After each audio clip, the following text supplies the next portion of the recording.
서울 강남의 중심부에 우뚝 솟은 금성그룹 본사 오피스의 최상층은 숨 막힐 듯한 정적과 서늘한 냉기로 가득 차 있었고, 그곳의 주인인 강태준 전무는 창밖으로 펼쳐진 화려한 도시의 전경을 무심한 눈빛으로 내려다보고 있었다. 그는 자신의 발 아래에서 움직이는 수많은 사람과 자동차들을 마치 장난감처럼 여기며 자신이 가진 권력과 부에 대한 오만함을 숨기지 않았는데, 그것은 태어날 때부터 대한민국 최고의 재벌 가문인 금성가의 후계자로 길러진 그에게는 너무나도 당연한 일상이었다. 태주는 손에 든 위스키 잔을 가볍게 흔들며 입가에 비릿한 미소를 머금었고, 그의 뒤편에 놓인 거대하고 육중한 참나무 책상 위에는 한 여자의 신상 명세서가 덩그러니 놓여 있었다. 가죽 소파의 끝자락에 위태롭게 앉아있는 한서유는 낡았지만 단정하게 다림질된 원피스를 입고 두 손을 무릎 위에 가지런히 모은 채 바닥만 응시하고 있었는데, 그녀의 모습은 마치 화려한 궁전에 잘못 들어온 시골 소녀처럼 초라해 보였다. 태주는 천천히 몸을 돌려 소파에 앉아있는 서윤을 향해 걸어갔고, 그의 구두굽이 대리석 바닥에 부딪히며 내는 날카로운 소리는 고요한 사무실 안에 위압적으로 울려 퍼지며 서윤의 어깨를 더욱 움츠러들게 만들었다. 태주는 그녀의 앞에 멈춰서서 싸늘한 시선으로 머리부터 발끝까지 훑어보았고, 그 눈빛에는 사람을 평가하는 것이 아니라 마치 물건의 가치를 매기는 듯한 모욕적인 기색이 역력했다. 태주는 테이블 위에 놓인 서류 봉투를 거칠게 집어들어 서윤의 무릎 위로 툭 던졌고, 봉투가 떨어지며 내는 둔탁한 소리에 서윤은 흠칫 놀라며 고개를 들어 그를 바라보았는데, 그녀의 눈동자는 겁에 질린 사슴처럼 맑고 순진하게 흔들리고 있었다. 태주는 소파 맞은편에 다리를 꼬고 앉으며 차가운 목소리로 입을 열었는데, 그는 서윤이 이 자리에 왜 불려왔는지, 그리고 앞으로 그녀가 해야 할 역할이 무엇인지에 대해 감정 없는 어조로 설명하기 시작했다. 그는 사랑이나 신뢰 따위의 감정적인 단어는 배제한 채 오로지 비즈니스적인 관점에서 결혼을 정의했고, 서윤은 그저 그의 말을 묵묵히 들으며 가끔씩 고개를 끄덕일 뿐이었다. 계약서의 내용은 잔혹할 정도로 일방적이었는데, 서윤은 금성가의 며느리라는 허울 좋은 타이틀을 얻는 대가로 자신의 사생활과 자유를 모두 포기해야 했으며, 태준의 사적인 영역에는 절대로 관여해서는 안 된다는 조항이 붉은 글씨로 강조되어 있었다. 또한 이혼 시에는 위자료를 포함한 어떠한 재산 분할도 요구할 수 없으며, 결혼 생활 중에 알게 된 금성그룹의 내부 기밀을 누설할 경우 막대한 위약금을 물어야 한다는 독소 조항들이 빼곡하게 적혀 있었다. 서윤은 떨리는 손으로 계약서를 한 장씩 넘기며 내용을 확인했지만, 그녀의 표정에는 불만이나 억울함보다는 체념과 순종의 빛이 더 짙게 드리워져 있었다. 태주는 서윤이 계약서를 읽는 모습을 지루하다는 듯 지켜보며 시계를 확인했고, 그는 이 여자가 계약서의 내용을 제대로 이해하고 있는지조차 의심스러웠지만, 어차피 그녀에게 거부권 따위는 없다는 사실을 잘 알고 있었다. 그는 서윤이 운영하던 작은 꽃집이 거대 자본의 횡포로 문을 닫을 위기에 처해 있으며, 그녀가 병든 할머니의 병원비를 감당하지 못해 사채까지 끌어다 썼다는 사실을 이미 조사해 둔 상태였기 때문이다.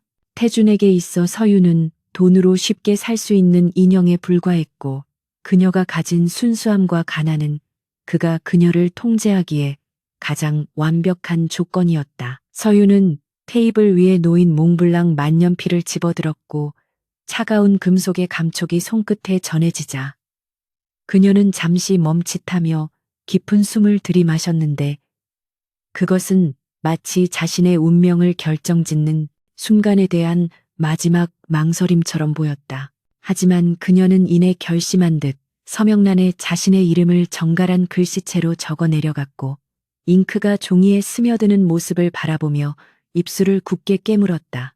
태주는 서윤이 서명을 마치자마자 기다렸다는 듯이 계약서를 낚아채듯 가져가며 만족스러운 미소를 지었고, 이제 모든 절차가 마무리되었다는 듯 자리에서 일어나 옷매무새를 다듬었다. 태주는 서윤에게 다가가 허리를 숙여 그녀의 귓가에 낮게 속삭였는데 그의 목소리는 부드러운 척하지만 그 안에 담긴 내용은 비수처럼 날카로워 듣는 이의 심장을 서늘하게 만들기에 충분했다.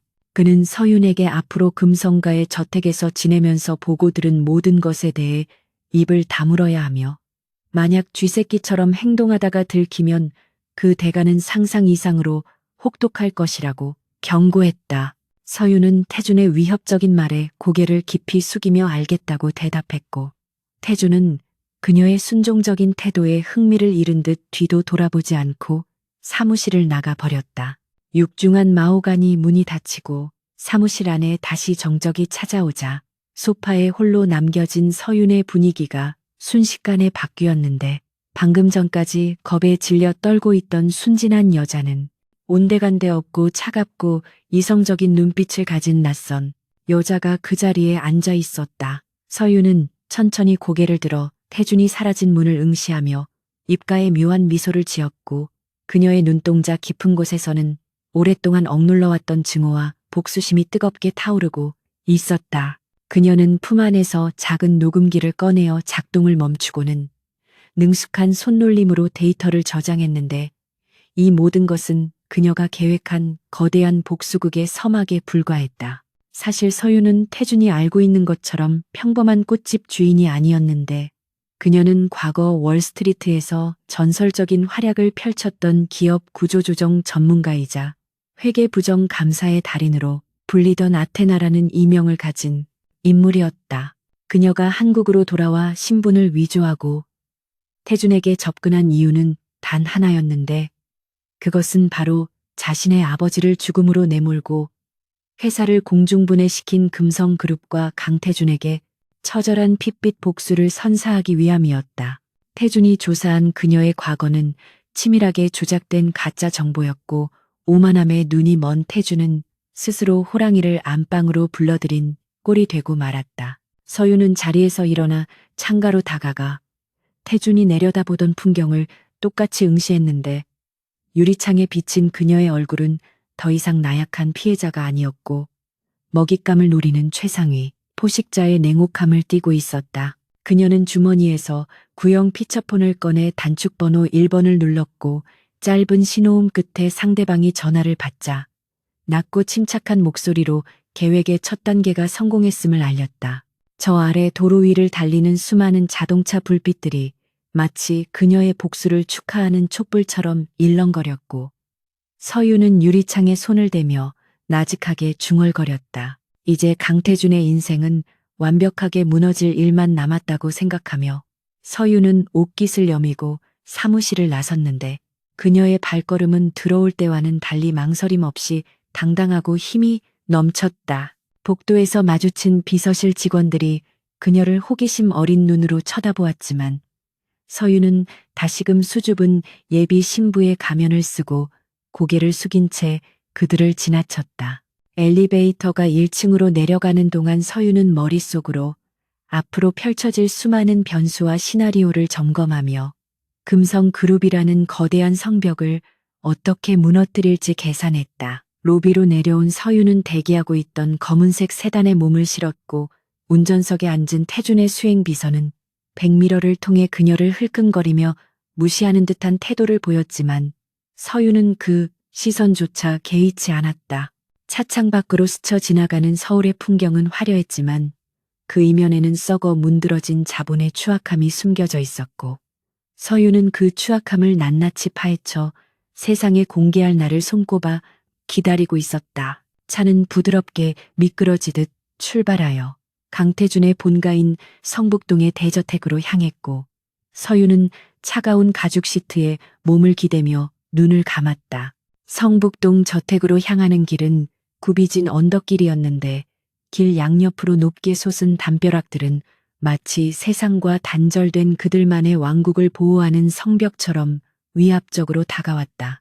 서윤은 어린 시절 아버지가 운영하던 공장이 금성그룹의 계략에 의해 넘어가던 날 밤 집 앞을 서성이던 검은 양복의 사내들을 또렷하게 기억하고 있었고, 그 기억은 그녀가 힘들 때마다 버틸 수 있게 해준 원동력이었다. 이제 그녀는 그 원수들의 소굴로 제 발로 걸어 들어가고 있었고, 그곳에서 벌어질 치열한 심리전과 암투를 생각하니 두려움보다는 전율이 온몸을 감쌌다. 거대한 철문이 열리고 차가 저택의 마당으로 들어서자 잘 가꾸어진 정원과 웅장한 본체 건물이 모습을 드러냈는데, 집안 곳곳에는 고용인들이 분주하게 움직이고 있었다.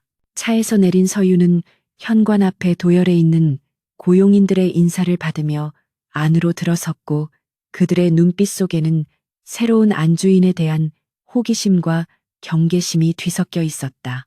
집사로 보이는 중년의 여성이 다가와 무미건조한 목소리로 안내를 시작했고, 서유는 그녀의 뒤를 따르며 집안의 구조와 감시 카메라의 위치를 본능적으로 파악하기 시작했다. 안내받은 방은 2층 끝에 위치한 손님용 침실이었는데, 태주는 그녀를 아내로 맞이하면서도 부부 침실을 함께 쓸 생각은 추호도 없어 보였고, 이는 서윤에게 오히려 다행스러운 일이었다. 방 안에 홀로 남겨진 서윤은 가방을 내려놓고 방 안을 천천히 둘러보며 도청장치나 몰래카메라가 있는지 꼼꼼하게 확인했는데, 예상대로 책장 구석과 화장대 거울 뒤에서 초소형 렌즈가 발견되었다. 그녀는 짐짓 모르는 척하며 옷을 갈아입고 침대에 걸터앉아 피곤한 기색을 내비쳤지만, 머릿속으로는 이미 이 방을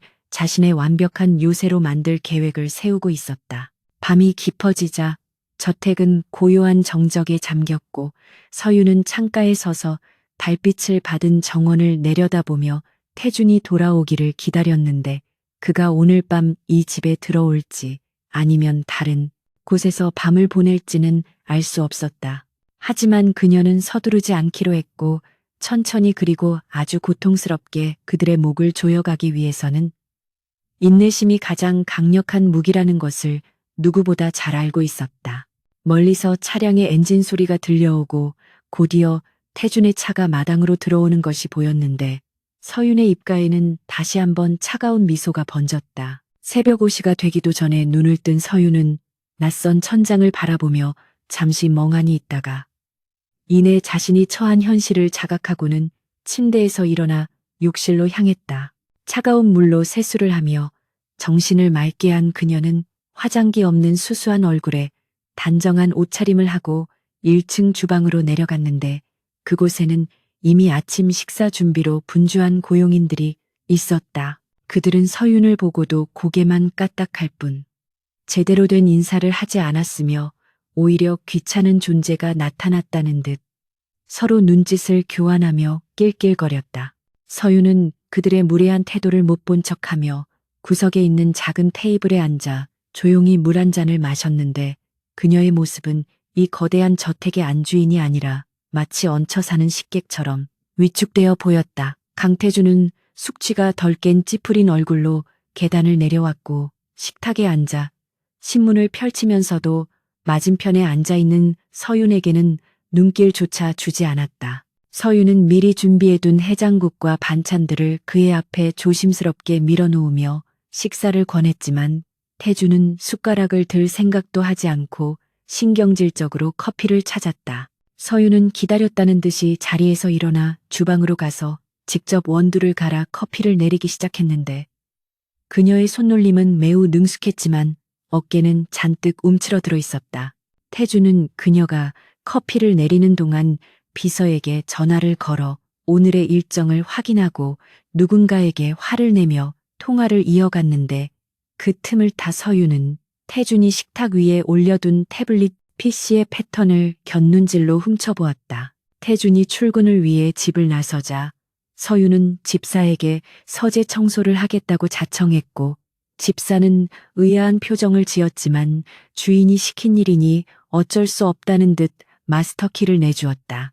육중한 문을 열고 들어선 서재는 담배 냄새와 오래된 종이 냄새가 섞여 있어 답답한 느낌을 주었지만, 서윤에게는 보물 창고와 다름없는 공간이었다.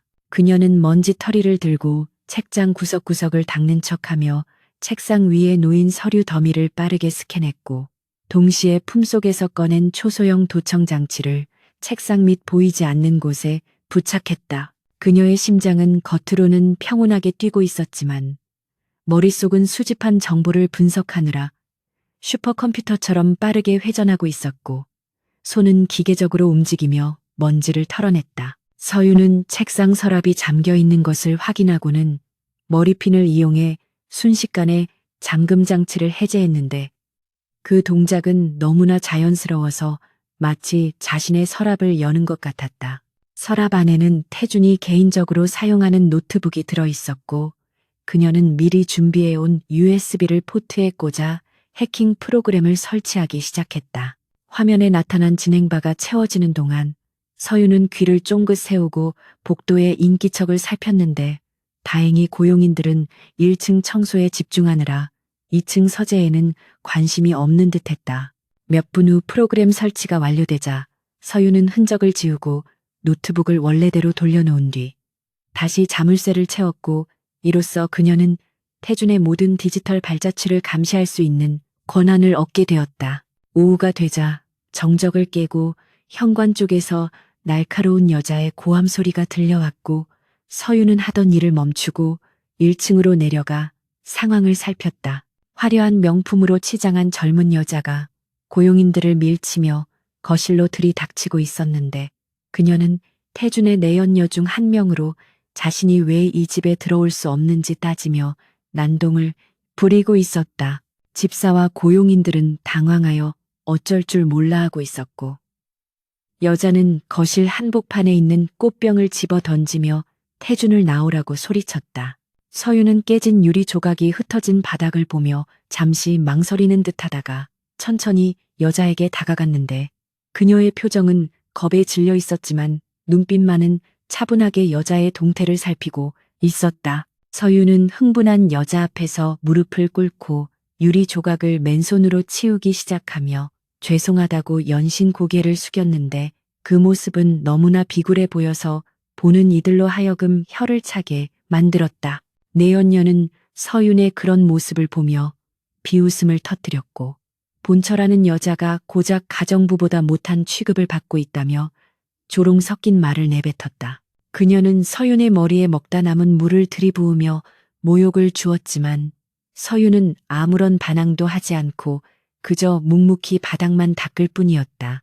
이 소동은 집사가 경비원들을 불러 여자를 끌어내면서 일단락되었지만 서윤이 보여준 무력한 모습은 집안 사람들로 하여금 그녀를 더욱 만만하게 보게 만드는 계기가 되었다. 저녁 늦게 귀가한 태주는 낮에 있었던 소동을 보고받고는 불쾌한 기색을 감추지 않았지만 한편으로는 서윤이 아무런 대처도 하지 못하고 당하기만 했다는 사실에 안도했다. 그는 서윤을 자신의 서재로 불러들여 주제 파악을 잘하고 있다며 비꼬았고 앞으로도 죽은 듯이 지내라며 경고하고는 다시 업무에 몰두했다. 서윤은 방으로 돌아와 노트북을 켜고 낮에 심어둔 해킹 프로그램을 통해 태준의 컴퓨터 화면을 실시간으로 모니터링하기 시작했는데 화면 속 태준은 블루스카이라는 이름의 폴더를 열어보고 있었다. 그 안에는 금성그룹이 환경 규제를 피하기 위해 불법적으로 폐기물을 매립하고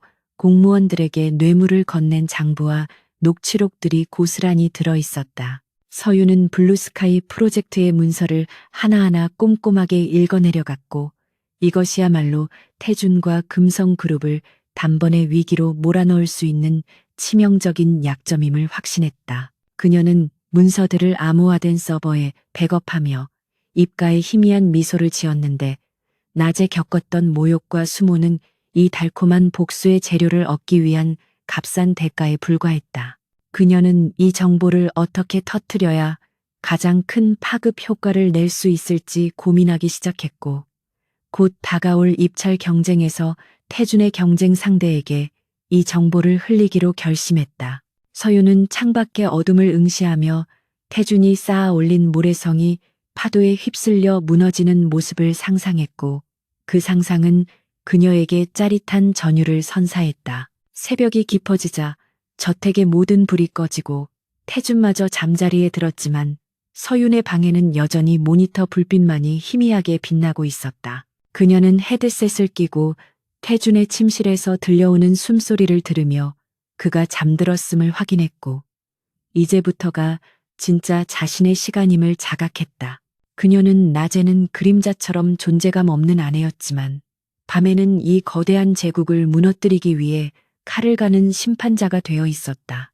서윤은 내일 있을 이사회 일정을 체크하고 태준의 스케줄에 맞춰 자신의 작전을 수정하며 긴 밤을 지새웠고 그녀의 눈빛은 어둠 속에서도 형형하게 빛나며 먹잇감을 노리는 맹수처럼 날카로웠다.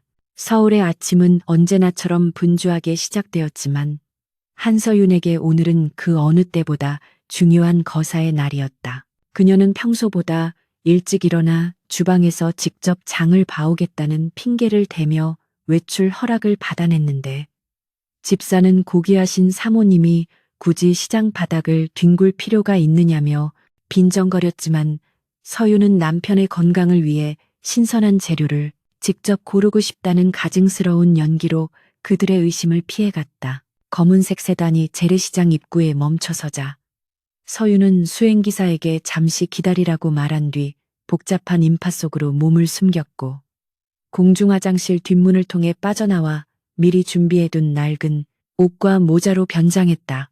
그녀의 발걸음은 첩보 영화의 한 장면처럼 은밀하고 신속했으며 수많은 인파는 그녀의 완벽한 보호막이 되어주었다. 허름한 골목길 구석에 위치한 PC방은 담배 연기와 라면 냄새로 가득 차 있었고 서윤은 가장 구석진 자리에 앉아 익숙한 손놀림으로 컴퓨터를 켰다. 그녀는 해외 우회 서버를 통해 IP를 세탁하고 추적이 불가능한 임시 이메일 계정에 접속했는데 그녀의 손끝에서는 금성그룹의 1급 기밀인 블루스카이 프로젝트의 핵심 입찰, 정보와 비자금 장부의 일부가 담긴 파일이 첨부되고 있었다. 수신이는 이번 국책 사업 입찰에서 금성건설과 가장 치열하게 경쟁하고 있는 태양건설의 전략기획실장이었고 메일 제목은 내부 고발자가 보내는 선물이라는 짧고 강렬한 문구였다. 전송 버튼을 누르는 서윤의 눈빛에는 한치의 망설임도 없었고 로딩바가 100%에 도달하자 그녀는 미련 없이 자리에서 일어나 로그 기록을 완전히 삭제하고 PC방을 빠져나왔다. 다시 시장으로 돌아온 서윤은 아무 일도 없었다는 듯 양손 가득 식재료가 담긴 봉투를 들고 기다리던 차에 올랐는데 수행기사는 그녀가 조금 늦었다며 투덜거렸지만 뒷좌석에 앉은 서윤의 입가에 맺힌 식은땀은 눈치채지 못했다. 저택으로 돌아오는 길에 서윤은 차창 밖으로 스쳐 지나가는 금성그룹 본사 사옥을 올려다보았는데 그 거대한 유리 요새 안에서 곧 벌어질 아비규환을 상상하니 묘한 쾌감이 척추를 타고 흘러내렸다. 그녀는 집에 도착하자마자 옷을 갈아입고 다시 순종적인 아내의 가면을 쓴 채 주방으로 들어가 저녁 식사를 준비하기 시작했고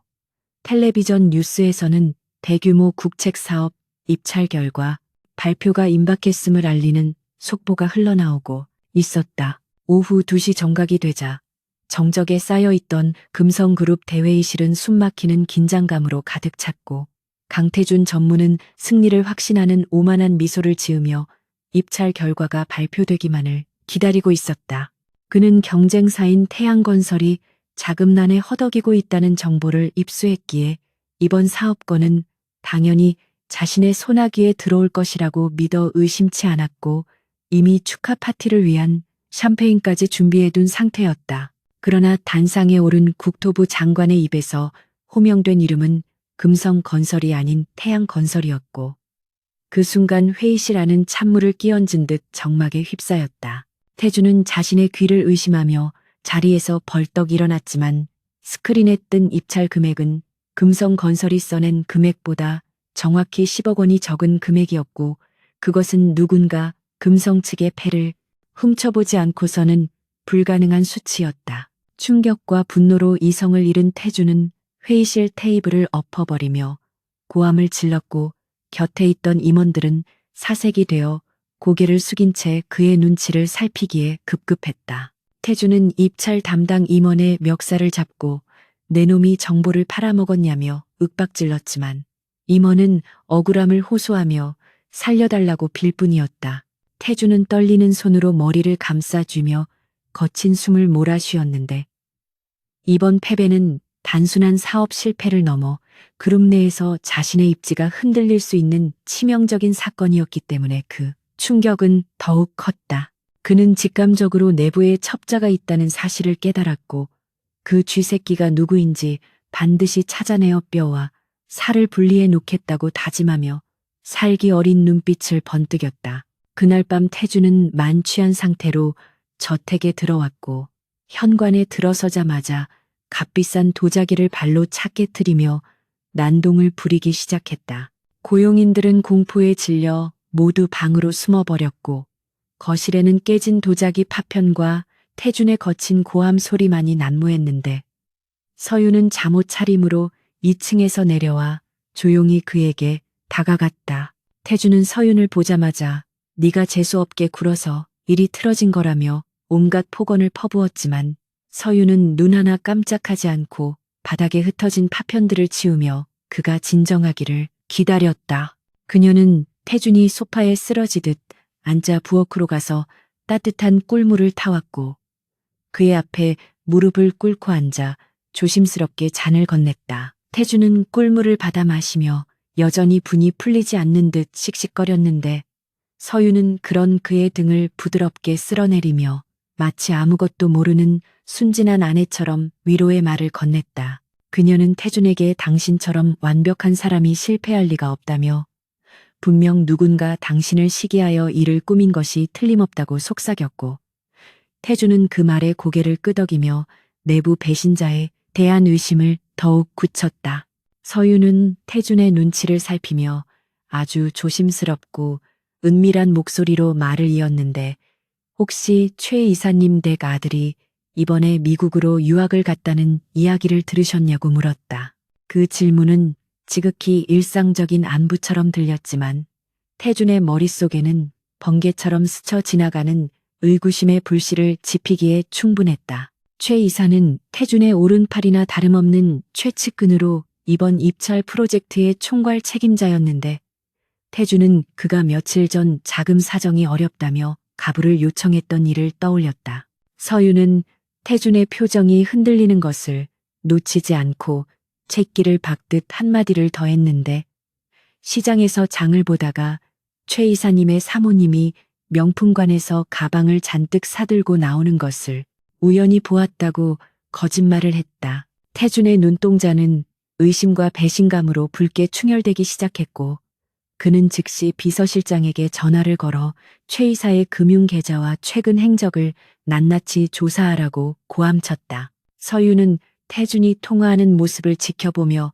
슬픈 표정을 짓고 있었지만 그녀의 마음속에서는 승리의 나팔 소리가 울려 퍼지고 있었다. 다음 날 아침 금성그룹 본사 로비에서는 출근하던 최 이사가 감사팀 직원들에게 양팔을 붙들려 끌려가는 소동이 벌어졌고 그는 결백을 주장하며 태준을 찾았지만 태준은 사무실 창가에서 그 모습을 냉소적으로 내려다볼 뿐이었다. 감사팀은 최 이사의 서랍에서 서윤이 미리 심어둔 위조된 차명 계좌 장부를 발견했고 그것은 그가 태양건설로부터 뇌물을 받았다는 결정적인 증거로 둔갑하여 그를 파멸에 받았고 구렁텅이로 몰아넣었다. 가장 믿었던 신복을 자신의 손으로 제거한 태준은 이제 누구도 믿을 수 없게 되었고 의심의 칼날은 회사 전체를 향해 겨누어지며 조직은 급격히 와해되기 시작했다. 서유는 텔레비전 뉴스를 통해 최 이사의 구속 소식을 접하며 우아하게 차를 마시고 있었는데 그녀의 곁에 있던 집사는 사모님의 안색이 좋아 보인다며 아부 섞인 말을 건넸다. 서유는 미소를 지으며 남편의 골칫거리가 해결되어 다행이라고 대답했지만 사실 그녀가 기쁜 이유는 태준의 가장 든든한 방패 하나가 사라졌기 때문이었다. 최 이사는 금성그룹의 온갖 더러운 일을 도맡아 처리하던 해결사였기에 그가 사라진다는 것은 태준이 앞으로 닥쳐올 위기에 무방비로 노출된다는 것을 의미했다. 서윤은 찻잔을 내려놓고 창밖의 정원을 바라보며 다음 타깃은 누가 될지 즐거운 고민에 빠졌는데 그녀의 수첩에는 태준을 지탱하고 있는 또 다른 인물들의 이름이 붉은 줄로 그어질 준비를 하고 있었다. 며칠 뒤 태준은 극도의 스트레스와 불면증에 시달리며 예민함이 극에 달해 있었고 서윤은 그런 그를 위해 심신안정에 좋다는 아로마 향초를 서재 곳곳에 피워두었다. 그러나 그 향초에는 신경을 날카롭게 만들고 환각을 유발하는 미세한 약초 성분이 섞여 있었고 태주는 밤마다 악몽에 시달리며 점점 쇠약해져 갔다. 서윤은 새벽에 깨어난 태준에게 물을 건네며 그가 헛것을 보고 횡설수설하는 내용을 꼼꼼하게 기록했는데 그 안에는 그가 과거에 저지른 불법 행위들과 묻어버린 사건들에 대한 단서가 들어 있었다. 태주는 자신을 간호해주는 서윤을 유일한 안식처로 여기며 그녀에게 점점 의존하기 시작했고 서윤은 그 틈을 파고들어 교묘하게 그의 판단력을 흐리게 만들었다. 그러던 중 금성그룹의 주가가 폭락하고 주주들의 원성이 빗발치자 태주는 상황을 반전시키기 위해 무리한 인수합병을 추진하려 했는데 서윤은 이것이야말로 그를 완전히 무너뜨릴 수 있는 기회라고 판단했다. 그녀는 저녁 식사 자리에서 태준에게 지나가는 말처럼 요즘 바이오 산업이 뜨고 있다던데 그쪽은 어떠냐고 넌지시 물었고 태준은 귀가 솔깃하여 비서진에게 관련 기업을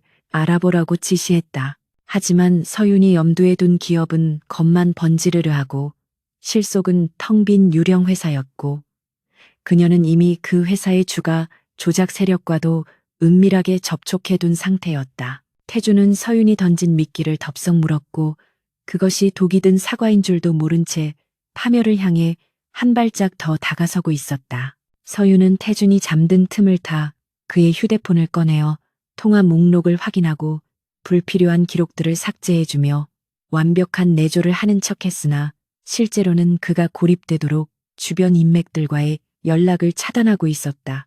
그녀는 태준의 지인들에게 태준이 요즘 많이 예민해서 연락을 자제해달라는 문자를 보냈고 사람들은 태준이 미쳐가고 있다는 소문을 믿으며 그를 멀리하기 시작했다. 거대한 저택 안에서 태준은 서서히 고립된 섬이 되어가고 있었고 그 섬의 유일한 등대지기인 서윤은 등대의 불을 꺼버릴 준비를 하고 있었다. 계절이 바뀌어 찬바람이 불기 시작할 무렵 태준은 서윤에게 전적으로 회사의 자금 흐름을 상의할 정도로 그녀를 신뢰하게 되었는데 그는 자신이 똑똑한 아내를 얻었다고 착각하고 있었다. 서윤은 복잡한 회계 용어를 써가며 태준의 눈을 속였고 비자금을 해외 페이퍼 컴퍼니로 빼돌리는 작업을 도와주는 척하며 실제로는 그 자금을 묶어버리는 덫을 놓고 있었다. 태준은 자신의 금고가 안전하게 지켜지고 있다고 믿으며 서윤의 손을 잡고 고맙다고 말했고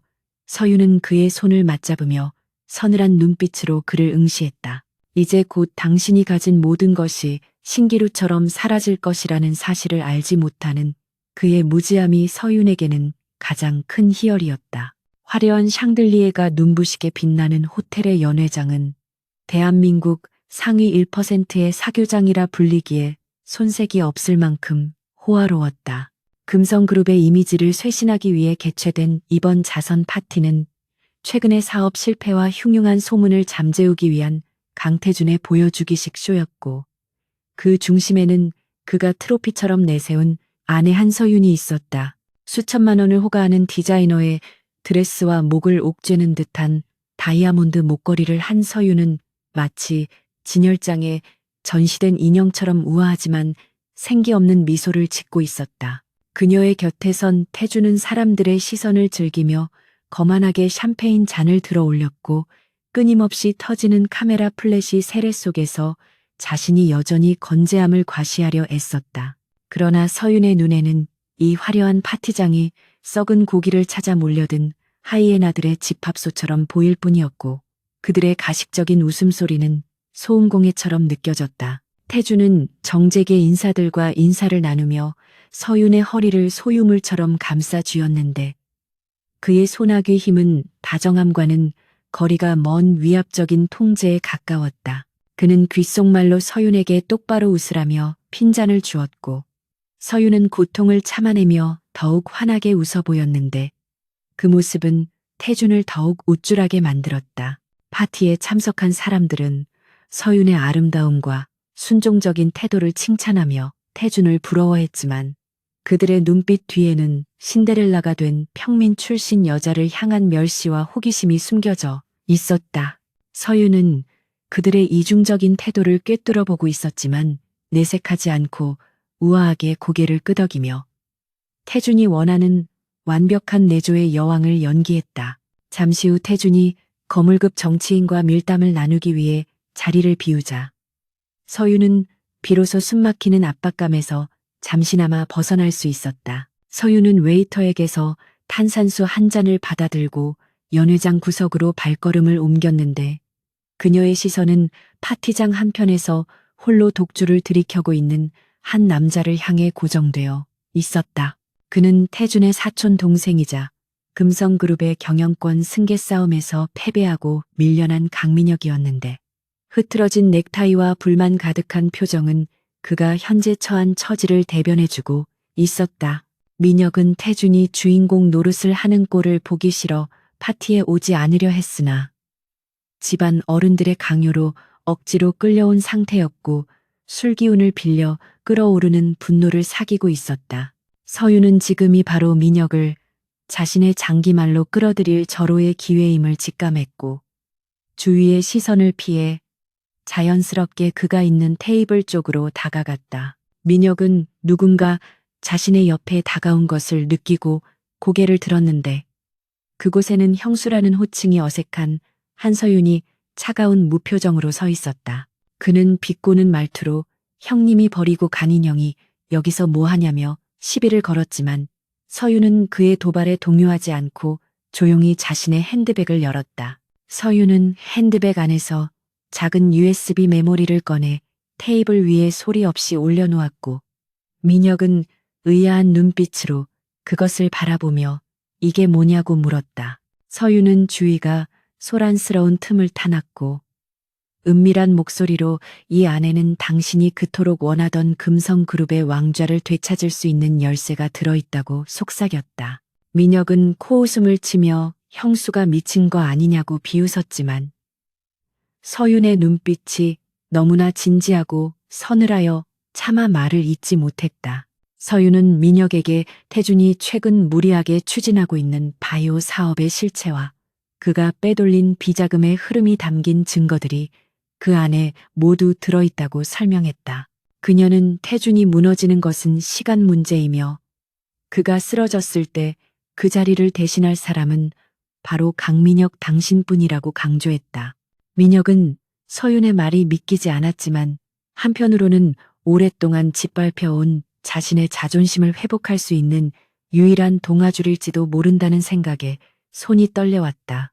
그는 왜 나를 돕느냐고 의심스러운 눈초리로 물었고 서윤은 짤막하게 자신은 그저 태준이 파멸하는 꼴을 보고 싶을 뿐이며 그 이후의 권력은 당신이 가지든 말든 상관없다고 대답했다. 서윤의 대답은 계산적이지 않고 순수한 증오에 기반한 것이어서 민혁에게는 오히려 더 신뢰가 갔다. 민혁은 떨리는 손으로 테이블 위에 USB를 집어들어 주머니 깊숙이 찔러 넣었고 주위를 두리번거리며 누가 보지 않았는지 확인했다. 그는 서윤에게 만약 이것이 가짜라면 가만두지 않겠다고 으름장을 놓았지만 그의 목소리에는 이미 기대감과 흥분이 섞여 있었다. 서윤은 입가에 희미한 미소를 띠며 오늘 밤 파티가 끝나면 태준은 더욱 기고만장해지겠지만 그것이 그의 마지막 축제가 될 것이라고 예언하듯 말했다.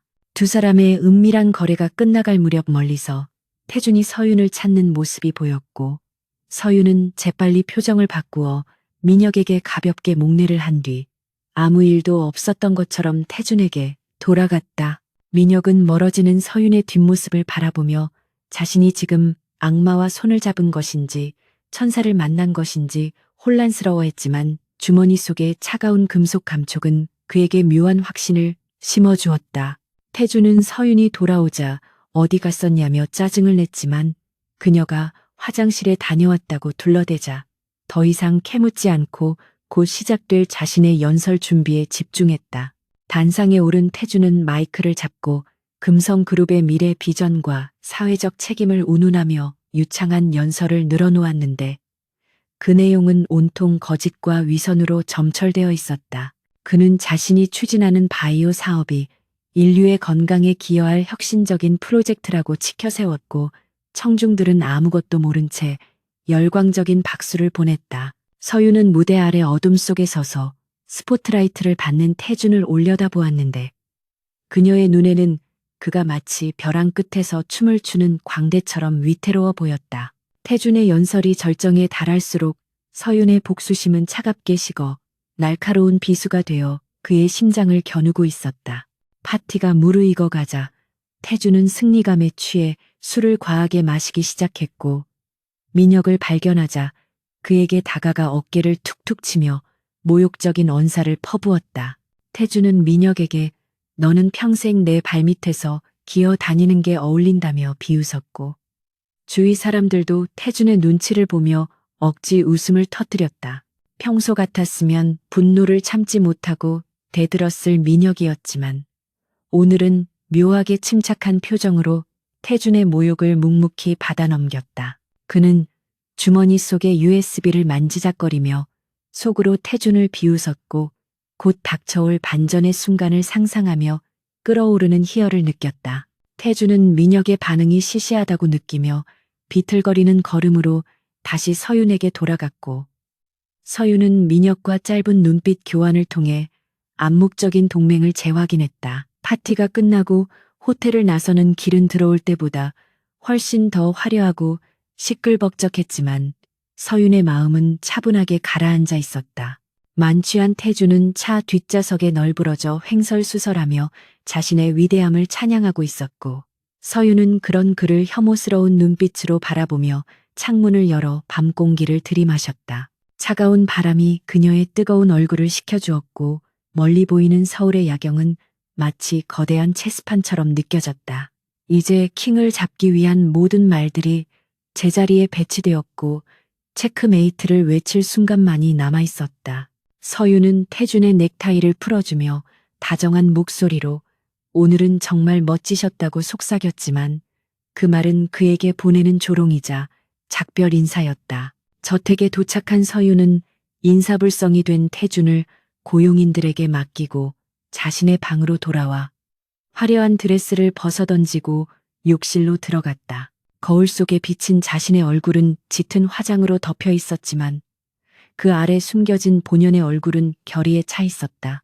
그녀는 클렌징 오일로 화장을 지워내며 가면을 벗는 의식을 치렀고 민낯이 드러날수록 그녀의 눈빛은 더욱 강렬하게 빛났다. 민혁이 내일 아침 데이터를 확인하는 순간 금성그룹 내부에서는 거대한 파장이 일어날 것이고 태주는 믿었던 혈육에게 등을 찔리는 고통을 맛보게 될 것이다. 서윤은 욕조에 몸을 담그고 피로를 풀며 내일 벌어질 일들을 머릿속으로 시뮬레이션했고 물결이 일렁일 때마다 그녀의 계획은 더욱 정교하게 다듬어졌다. 다음 날 아침 예상대로 강민혁은 태준에게 전화를 걸어 만나자고 제안했고 태준은 숙취로 지끈거리는 머리를 부여잡고 귀찮아했지만 민혁이 중요한 사업 제안이 있다고 하자 마지못해 승낙했다.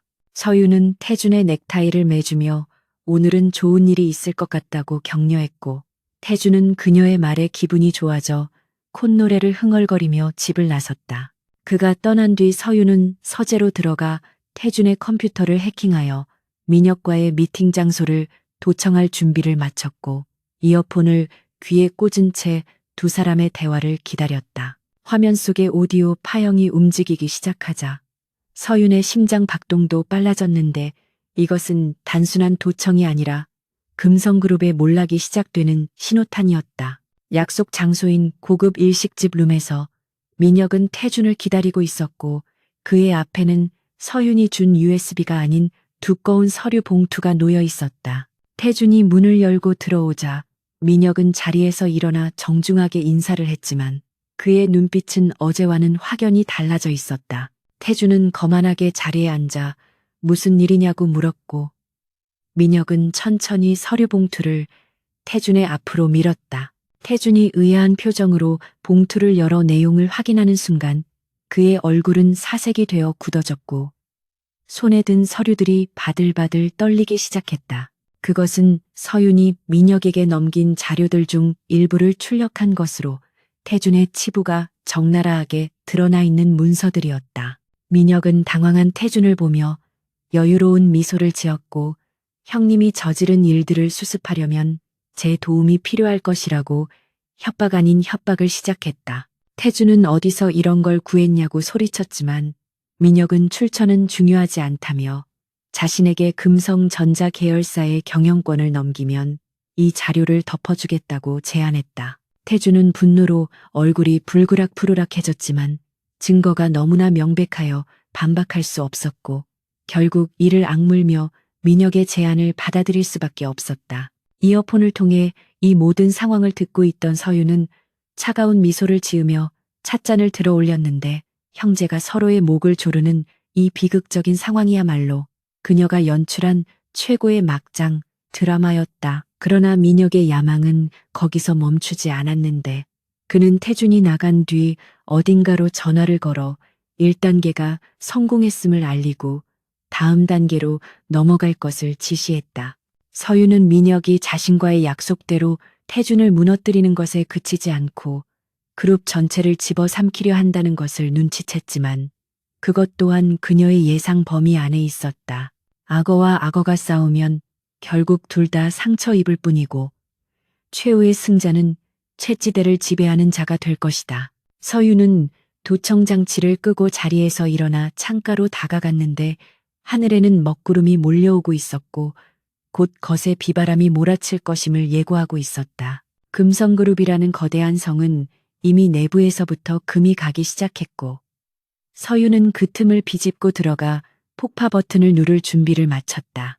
검은 먹구름이 서울의 하늘을 뒤덮고 굵은 빗방울이 금성그룹 본사의 유리창을 세차게 때리기 시작한 오후 강태준 전무의 집무실에는 무거운 침묵만이 감돌고 있었는데 그것은 폭풍전야의 고요함과도 같았다. 태준은 최근 잇따른 사업 실패와 강민혁의 협박으로 인해 신경이 극도로 날카로워져 있었고 책상 위에 쌓인 독촉장과 주주들의 항해 서한들은 그를 벼랑 끝으로 내몰고 있었다. 서유는 따뜻한 차가 담긴 찻잔을 들고 소리 없이 집무실로 들어와 태준의 곁에 섰는데 그녀의 손에는 찻잔 외에도 두툼한 서류 봉투 하나가 들려 있었다. 그녀는 지친 기색이 역력한 태준을 안쓰러운 눈빛으로 바라보며 조심스럽게 봉투를 책상 위에 올려놓았고 태준은 신경질적으로 반응하며 그것이 무엇이냐고 물었다. 서유는 주저하는 듯한 태도를 보이다가 떨리는 목소리로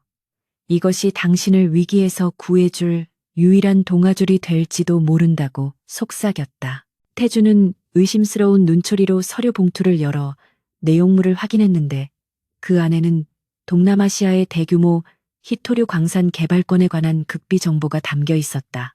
서류에 따르면 경쟁 입찰 없이 수의 계약으로 진행될 예정이며 성공할 경우 천문학적인 수익을 올릴 수 있어 금성그룹의 재정난을 단번에 해결할 수 있는 황금 같은 기회였다.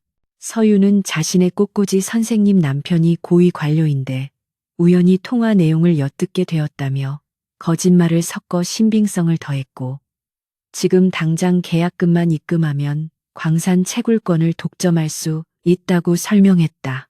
태준의 눈동자는 탐욕으로 번들거리기 시작했고 이성을 잃은 그는 이것이 서윤이 파놓은 치명적인 함정이라는 사실을 전혀 눈치채지 못했다. 태준은 즉시 재무팀장을 호출하여 회사 내의 가용 자금을 모두 끌어모으라고 지시했는데 팀장은 이미 자금 사정이 바닥이라며 난색을 표했다. 하지만 태준은 분노하며 비자금 계좌와 페이퍼 컴퍼니에 숨겨둔 자산까지 모두 현금화하여 지정된 계좌로 송금하라고 고함을 질렀고 만약 토를 달면 당장 해고해 버리겠다고 위협했다. 서윤은 소파에 앉아 태준이 미친 듯이 전화를 돌리고 자금을 융통하는 모습을 지켜보며 속으로 차가운 비웃음을 삼켰는데 그녀가 제시한 계좌는 실제하지 않는 유령 회사의 계좌였고 그 돈은 태준의 손을 떠나는 순간 영원히 증발해버릴 운명이었다. 태준은 자신의 모든 것을 건 도박을 시작했고 서윤은 그 도박판의 설계자로서 승패가 이미 결정된 게임을 관전하고 있었다. 몇 시간 뒤 태준은 송금이 완료되었다는 보고를 받고 안도의 한숨을 내쉬며 소파에 몸을 기댔는데 그는 이제 곧 막대한 수익이 들어와 자신을 비웃던 놈들의 코를 납작하게 해줄 수 있을 것이라는 망상에 빠져 있었다. 서윤은 태준에게 다가가 수고했다며 어깨를 주물러 주었고 태준은 그녀의 손길에 긴장을 풀며 당신 덕분에 살았다고 고마워했다. 그러나 그 시각 서윤의 재킷 주머니 속에 있는 휴대폰에서는 예약 전송된 이메일이 발송되고 있었는데 수신인은 대한민국 대검찰청 반부패 수사부와 주요 언론사 사회부 기자들이었다. 그 이메일 안에는 금성그룹의 분식 회계 내역과 정관계로 비리스트 그리고 태준이 방금 전 불법 자금을 세탁하여 송금한 내역까지 모든 범죄 사실이 낱낱이 기록되어 있었다. 다음 날 아침 대한민국은 거대한 충격에 휩싸였는데 모든 뉴스 채널과 신문 일면은 금성그룹 강태준 전무의 비리 의혹과 해외 도피, 자금 적발이라는 헤드라인으로 도배되었다. 검찰은 이례적으로 신속하게 압수수색 영장을 발부받아 금성그룹 본사와 태준의 자택으로 수사관들을 급파했고 주식시장은 개장과 동시에 금성그룹 계열사들이 하한가를 기록하며 곤두박질 쳤다. 태준은 집무실에서 텔레비전 뉴스를 보며 경악을 금치 못했는데 어제 자신이 보낸 자금이 히토류 광산 투자가 아니라 조세 회피처로 흘러 들어갔다는 보도가 나오고 있었다. 그는 서윤이 준 서류가 조작된 것임을 깨닫지 못한 채 누군가가 자신의 송금 정보를 해킹하여 돈을 빼돌리고 언론에 제보했다고 믿으며 고래고래 소리를 질렀다. 태준은 떨리는 손으로 해외 비자금 계좌에 접속을 시도했으나 모니터에는 계좌가 동결되었다는 붉은 경고 메시지만 뜰 뿐이었다. 그는 전화기를 들어 자신의 변호인단과 정계 인맥들에게 연락을 취했지만 아무도 전화를 받지 않았고 이미 그들은 침몰하는 배에서 탈출하여 태준과의 연관성을 끊어내기에 바빴다. 비서실장은 창백한 얼굴로 들어와 검찰 수사관들이 로비에 도착하여 올라오고 있다는 사실을 알렸고 태준은 그제야 자신이 완벽하게 고립되었다는 공포를 실감했다. 그는 책상 서랍을 뒤져 여권과 현금 뭉치를 챙겨 비상구를 통해 도망치려 했지만 다리가 풀려 주저앉고 말았다. 그 순간 집무실 문이 열리고 서윤이 들어왔는데 그녀는 평소와 달리 검은색 정장을 깔끔하게 차려입고 냉정하고 침착한 표정을 짓고 있었다. 태준은 서윤을 보자마자 지푸라기라도 잡는 심정으로 그녀에게 매달리며 자신이 모함에 빠졌으니 할아버지에게 연락해서 도와달라고 말해달라고 애원했다. 서윤은 바닥에 주저앉은 태준을 내려다보며 묘한 눈빛을 보냈는데 그것은 연민도 사랑도 아닌 철저한 무관심과 경멸이 뒤섞인 눈빛이었다. 그녀는 태준의 손을 뿌리치지 않고 가만히 잡은 채 다정한 목소리로 걱정 말라며 모든 것이 곧 끝날 것이라고 위로했지만 그 말 속에 담긴 진짜 의미는 태준의 파멸을 선고하는 사형, 선고와도 같았다. 검찰 수사관들이 집무실로 들이닥치고 카메라 플래시가 쉴 새 없이 터지는 혼란 속에서도 태준은 멍하니 서윤만을 바라보고 있었는데 그는 여전히 그녀가 자신의 편이라고 믿고 있었다. 수사관 중 한 명이 태준에게 밀한다.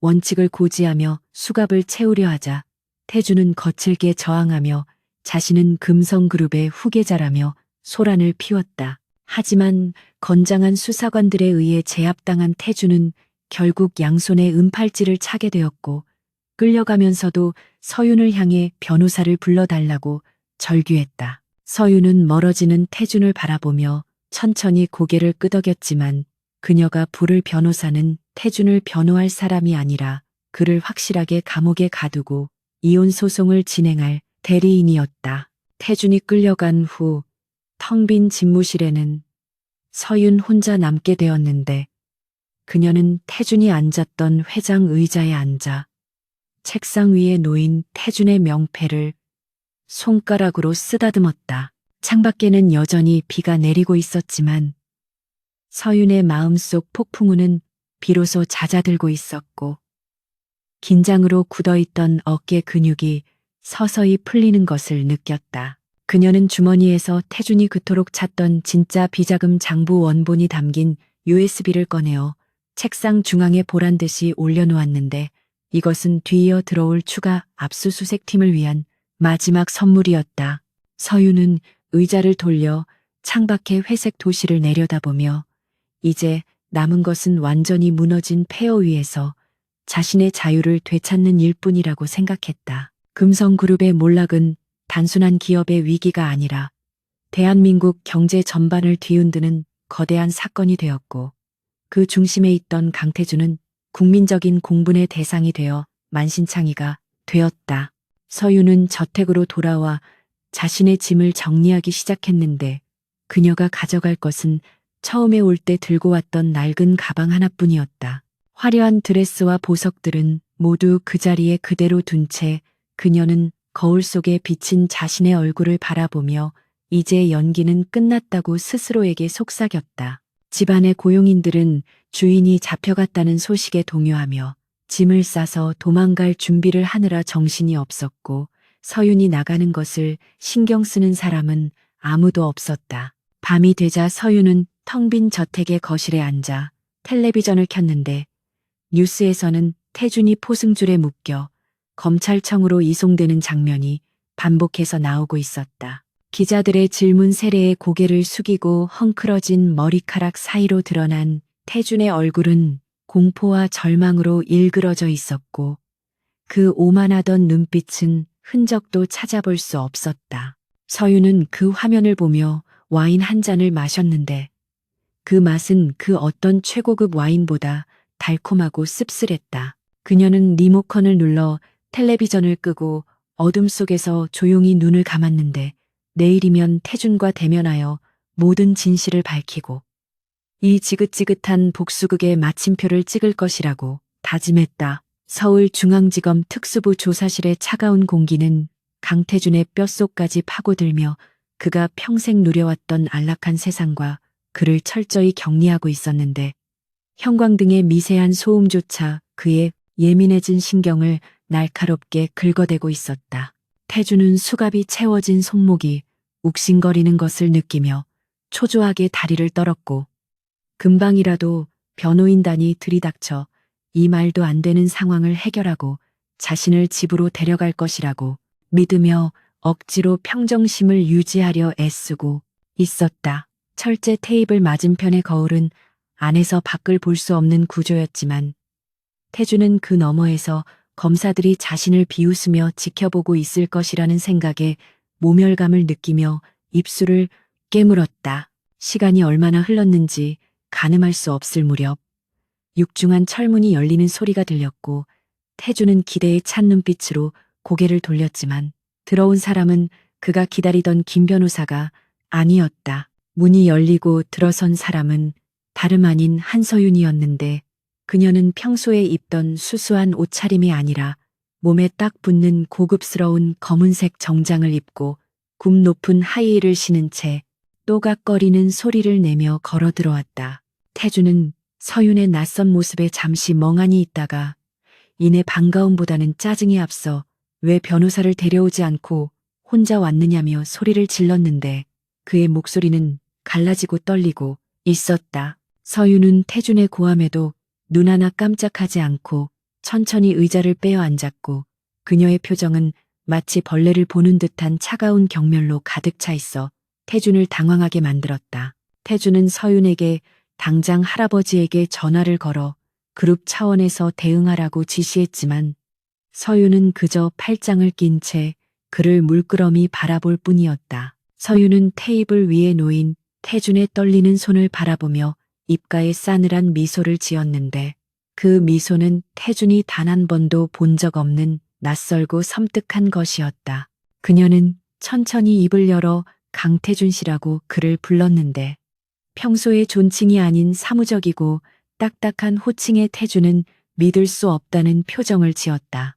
서유는 당신이 기다리는 김 변호사는 오지 않을 것이라고 말하며 그는 이미 당신이 구속되자마자 사임계를 제출하고 금성그룹과의 모든 계약을 해지했다고 덤덤하게 사실을 통보했다. 태준은 그럴 리가 없다며 네가 뭔데 함부로 짓거리냐고 발악했지만 서유는 가방에서 서류 한 장을 꺼내 그의 앞에 던지듯 내려놓았고 그것은 김 변호사가 서명한 사임계 사본이었다. 종이 한 장에 담긴 참담한 현실을 확인한 태준의 동공이 지진이 난 듯 흔들렸고 그는 비로소 자신이 철저하게 고립되었다는 공포에 휩싸이기 시작했다. 서유는 그런 태준을 비웃으며 당신을 이곳에 쳐넣은 결정적인 제보자가 누구인지 궁금하지 않으냐고 물었고 태준은 멍한 눈으로 그녀를 올려다보았다. 서유는 몸을 앞으로 기울여 태준과의 거리를 좁히며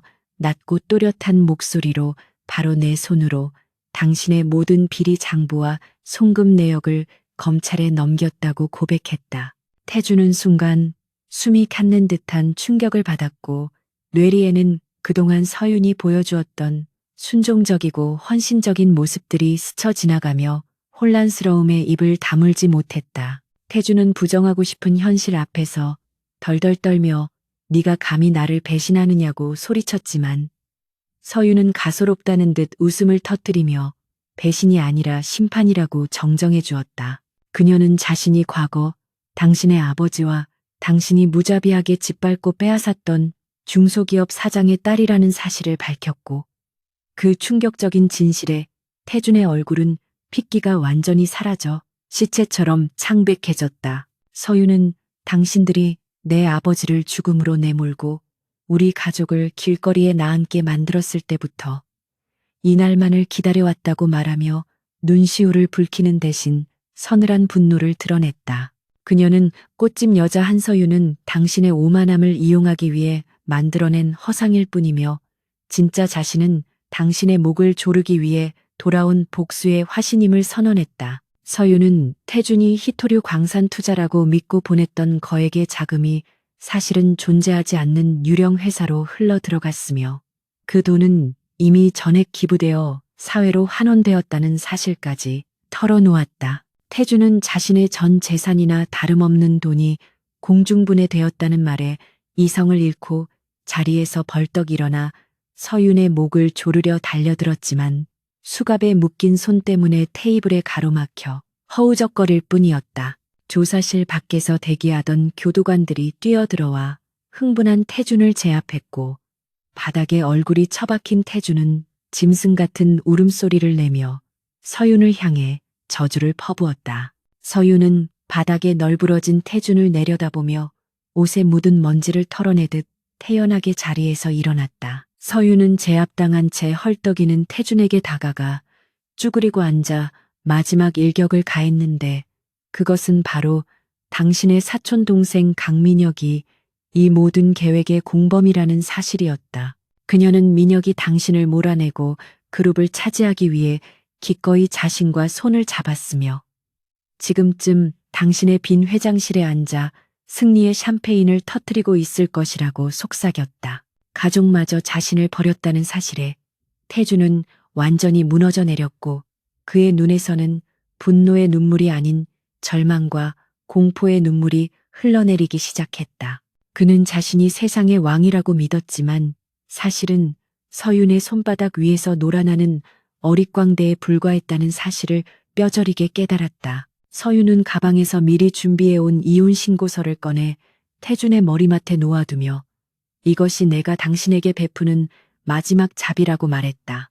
그녀는 더 이상 당신의 아내라는 끔찍한 타이틀을 달고 살고 싶지 않다며 도장을 찍든 말든 상관없지만 재판이 시작되면 어차피 강제로 이혼당하게 될 것이라고 냉정하게 덧붙였다.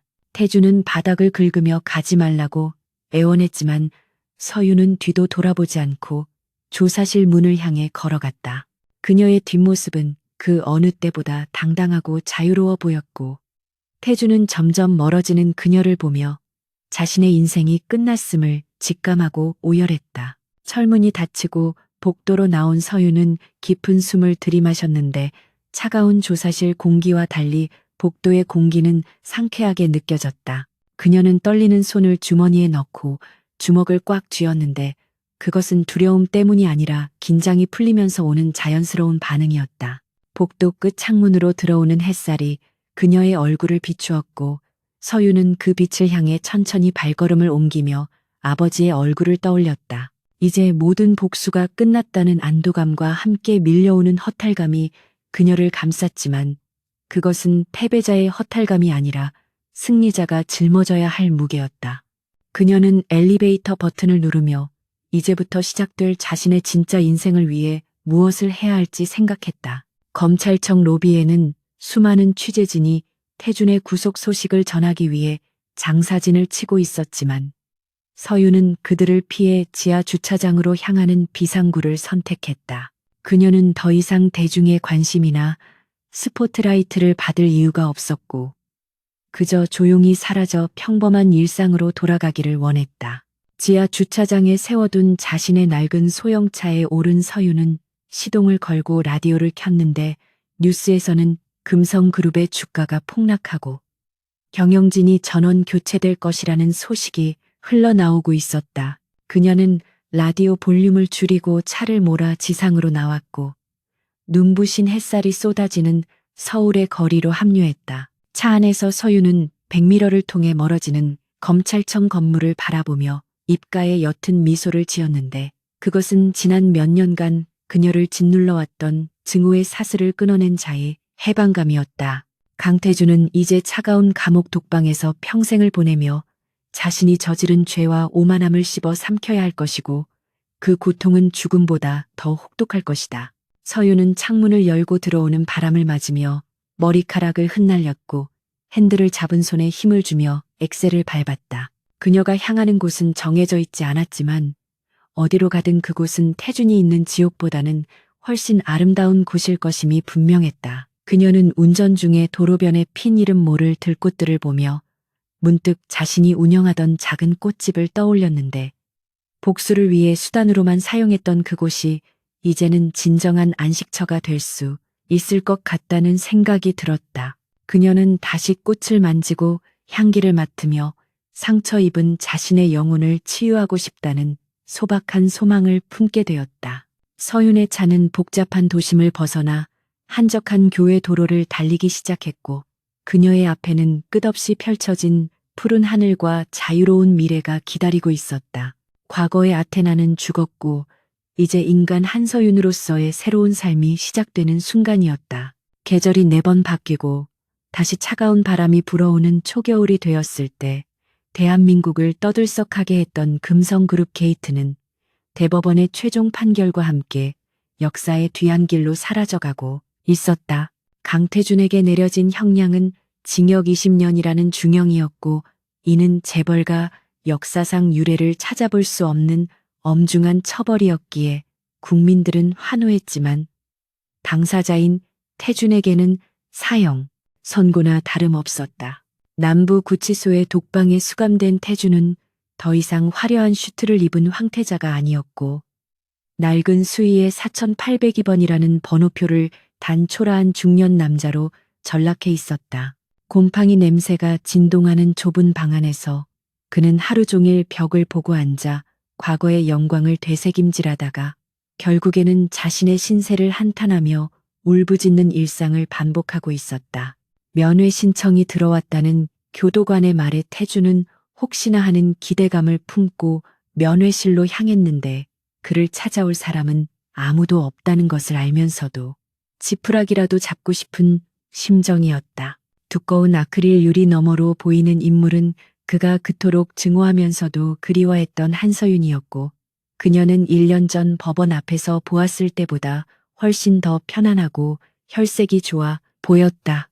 태준은 수화기를 들고 떨리는 목소리로 왜 왔느냐고 물었지만 서윤은 아무런 대답 없이 가방에서 서류 봉투 하나를 꺼내 유리에 대고 보여주었다.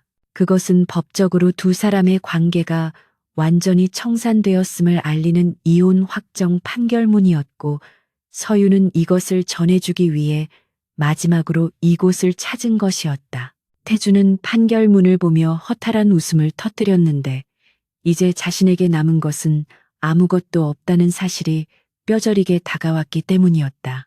그는 서윤에게 너는 나를 망가뜨리고 나서 행복하냐고 비꼬듯 물었지만 그 질문에는 서윤이 불행하기를 바라는 저주보다는 자신의 처지에 대한 비참함이 더 짙게 배어 있었다. 서윤은 담담한 표정으로 행복이라는 단어는 당신 같은 사람이 입에 올릴 수 있는 것이 아니라고 대답하며 자신은 그저 제자리로 돌아온 것뿐이라고 말했다. 그녀의 눈빛에는 더 이상 복수심도 경멸도 남아있지 않았고 그저 낯선 타인을 바라보는 듯한 무관심만이 존재했는데 그것이 태준에게는 더 큰 고통으로 다가왔다. 서윤은 수화기를 내려놓기 전 마지막으로 태준에게 당신이 그토록 지키고 싶어 했던 금성그룹이 어떻게 변했는지 아느냐고 물었다. 태준이 대답하지 못하자 서윤은 강민혁이 회장 자리에 올랐지만 그 또한 끊임없는 경영권 방어와 내부 반발에 시달리며 당신보다 더한 지옥 속에서 살고 있다고 전했다. 태준은 그 말을 듣고 멍하니 허공을 응시했는데 자신이 평생을 바쳐 쫓았던 권력이라는 것이 결국은 신기루에 불과했다는 깨달음이 뒤늦게 찾아왔다. 교도관이 면회 시간이 끝났음을 알리자 서윤은 미련 없이 자리에서 일어났고 태주는 유리창을 두드리며 가지 말라고 소리쳤지만 그녀는 뒤도 돌아보지 않고 면회실을 빠져나갔다. 육중한 철문이 닫히고 다시 세상과 단절된 태주는 바닥에 주저앉아 오열했는데 그의 울음소리는 텅 빈 복도에 공허하게 메아리쳤다. 그는 앞으로 남은 19년이라는 긴 시간을 이 좁은 감옥 안에서 자신의 죄를 씹어 삼키며 살아가야 한다는 사실에 절망했고 차라리 죽는 것이 낫겠다는 생각까지 들었다. 하지만 그에게는 죽을 용기조차 남아있지 않았고 그저 살아있다는 것 자체가 형벌인 삶을 이어가야만 했다. 태준의 비극은 그가 스스로 쌓아올린 오만과 탐욕의 탑이 무너져 내린 결과였으며 그 폐허 속에 갇힌 그는 영원히 탈출할 수 없는 죄수가 되어버렸다. 교도소를 나온 서윤은 입구에서 기다리고 있던 택시에 올라타 시내로 향하지 않고 외곽에 위치한 추모공원으로 방향을 잡았다. 창밖으로 스쳐 지나가는 풍경은 황량한 겨울이었지만 서윤의 눈에는 곧 다가올 봄의 기운이 느껴지는 듯했다. 추모공원에 도착한 그녀는 아버지의 유골함 앞에 하얀 국화꽃 한 다발을 내려놓고 오랫동안 참았던 눈물을 흘렸다. 아버지에게 복수가 끝났음을 알리고 이제는 무거운 짐을 내려놓고 편히 쉬시라고 기도하는 그녀의 목소리는 떨리고 있었지만 그 안에는 깊은 안도감이 배어 있었다. 아버지의 사진 속 미소가 마치 잘했다며 그녀를 위로해 주는 것 같아 서윤은 한참 동안 그 앞에 머물며 마음의 정화를 얻었다. 며칠 후 서윤은 서울을 떠나 남해의 작은 바닷가 마을에 정착했는데 그곳은 아무도 그녀의 과거를 알지 못하는 조용하고 평화로운 곳이었다. 그녀는 바다가 내려다 보이는 언덕 위에 작은 꽃집을 열었고 가게 이름은 새로운 시작이라는 뜻을 담아 봄날이라고 지었다. 더 이상 명품 옷이나 화려한 화장은 없었지만 흙이 묻은 앞치마를 두르고 꽃을 다듬는 서윤의 얼굴은 그 어느 때보다 아름답게 빛나고 있었다. 마을 사람들은 그녀를 친절하고 솜씨 좋은 꽃집 사장님으로 불렀고 서윤은 그 소박한 호칭이 재벌가 사모님이라는 가식적인 타이틀보다 100배는 더 마음에 들었다.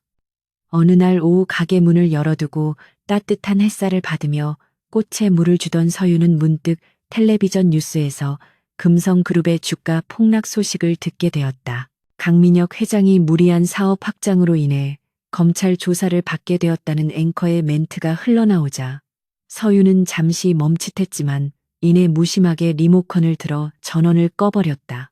그들의 세상은 여전히 욕망과 배신으로 얼룩져 서로를 물어뜯고 있었지만 그것은 이제 서윤과는 아무런 상관도 없는 먼 나라의 이야기일 뿐이었다. 그녀는 창가에 놓인 라디오를 켜고 잔잔한 클래식 음악을 들으며 다시 꽃꽂이에 집중했는데 그녀의 손끝에서 피어나는 꽃들은 생명력으로 가득 차 있었다. 저녁이 되고 노을이 붉게 물들기 시작하자 서유는 가게 문을 닫고 해변으로 산책을 나갔는데 파도 소리가 그녀의 귓가에 평온하게 들려왔다. 그녀는 모래사장을 걸으며 지난날 자신이 겪었던 폭풍 같은 시간들을 되돌아보았지만 이제는 그 기억들이 아프게 다가오지 않았다. 복수는 달콤했지만 그 뒤에 남는 것은 허무함 뿐이라는 것을 알기에 그녀는 그 허무함을 채우기 위해 하루하루를 성실하고 소박하게 살아가기로 결심했다. 그녀의 발자국이 모래 위에 찍혔다가 파도에 씻겨 사라지듯 그녀의 과거 또한 시간의 흐름 속에 희미해져 갈 것이다. 수평선 너머로 해가 완전히 사라지고 밤하늘에 별이 하나둘씩 떠오르자 서유는 깊게 심호흡을 하며 차가운 밤 공기를 들이마셨다. 그녀는 더 이상 누군가의 아내도 아니고 복수의 화신 아테나도 아니었으며 오롯이 자신의 이름으로 살아가는 한서윤이었다. 그녀는 주머니에서 핸드폰을 꺼내 저장되어 있던 과거의 모든 연락처를 삭제하고 바다를 향해 힘껏 던져버렸다. 핸드폰이 바다에 풍덩 빠지는 소리와 함께 그녀를 파참해던 마지막 사슬이 끊어졌고 서유는 비로소 완전한 자유를 느꼈다. 어둠 속에서도 빛나는 등대 불빛을 바라보며 서유는 입가에 환한 미소를 지었고 내일은 오늘보다 더 아름다운 꽃을 피울 수 있을 것이라 확신하며 집으로 향하는 발걸음을 재촉했다.